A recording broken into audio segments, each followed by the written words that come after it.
morning, everyone. Let me ask you a question. If you can't walk somewhere, how are you going to get there? Well, you have two options, public transportation or private transportation. The private being the modern-day chauffeur ride sharing. Now, ride sharing does seem very attractive. These are things like Uber and Lyft. But all you need is a phone and 20 bucks, and you can go anywhere. But is this practice sustainable? I say no. You see, the problem with this compared to public transportation, such as buses and subways, is that these public transport is more sustainable in terms of environmental friendliness, fuel efficiency, and personal safety. And because of these reasons, I think we as people should prioritize the use of public transportation so the government can put more funding into it to allow more people to have access across the country to its benefits. Now first, in terms of sustainability, let's talk about environmental sustainability. Now according to the Yale Environmental Review's article, Is Ride-Sharing a Part of a Sustainable Future?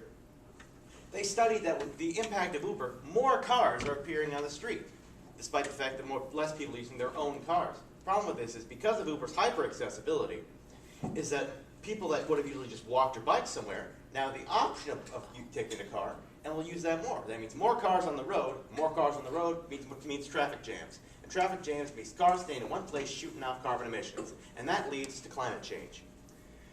In fact, 20% of the entire country's greenhouse gases come from these private cars like these. Meanwhile, the Federal Transit Administration has stated that over 10 billion trips each year are taken by public transportation. That's 10 billion less used for these kind of cars. And because a bunch of people are in one vehicle and going at a moderate pace, that means that's 40 less cars on the road. It means less traffic jams, less carbon emissions. And speaking of, we're talking about all the carbon emissions, let's talk about the fuel efficiency. Shown by these graphs from the Bureau of Transportation and the Department of Energy, and I learned about the gas prices from the U.S. Energy Administration. They're about $3.10. And for the transportation, I learned the mileage of both buses and cars are 7.1 miles per gallon and about 24 miles per gallon, respectively.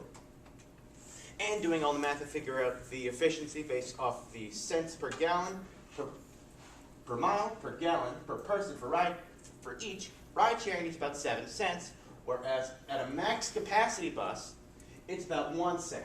And even if it's not at the best case scenario, only 3 people have to be at the bus at all times for it to match ride sharing, which it's never going to be like that. So, because of all the money saved for the use of public transportation, that money can go into then increasing the infrastructure so more public transportation is accessible for more people, limiting the need for ride sharing to begin with.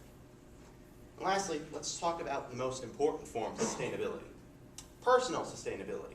That meaning your life. The problem with ride sharing is that it's a private industry. People use their own cars, and when it comes to the drivers, anyone can do it. And when people aren't vetted and background checked, you can get possibly some bad drivers. People end up crashing. Most of these people who use this, it's a side gig. That means if they do mess up and get fired, they don't care as much. And and even in some cases, riders might even get harassed by their drivers.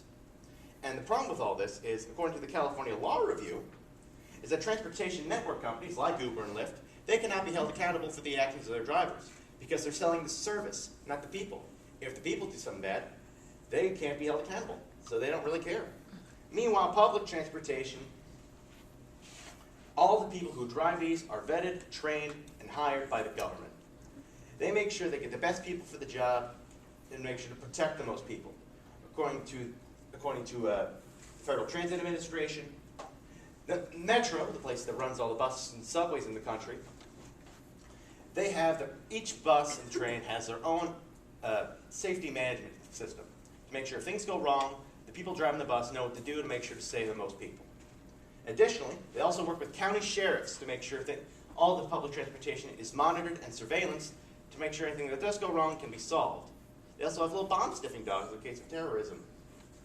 And because of all this, the Federal Transit Administration makes sure the biggest hubs of transport make sure its patrons are safe, and that protection garners our support.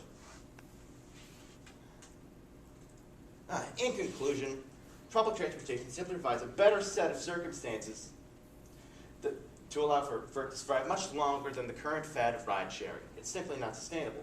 Because for public transportation, there's less cars on the road, meaning less carbon emissions and greenhouse gases. Multiple people using the same vehicle at the same time means a lot more fuel efficiency. And because all of it's regulated by the government, people are a lot safer.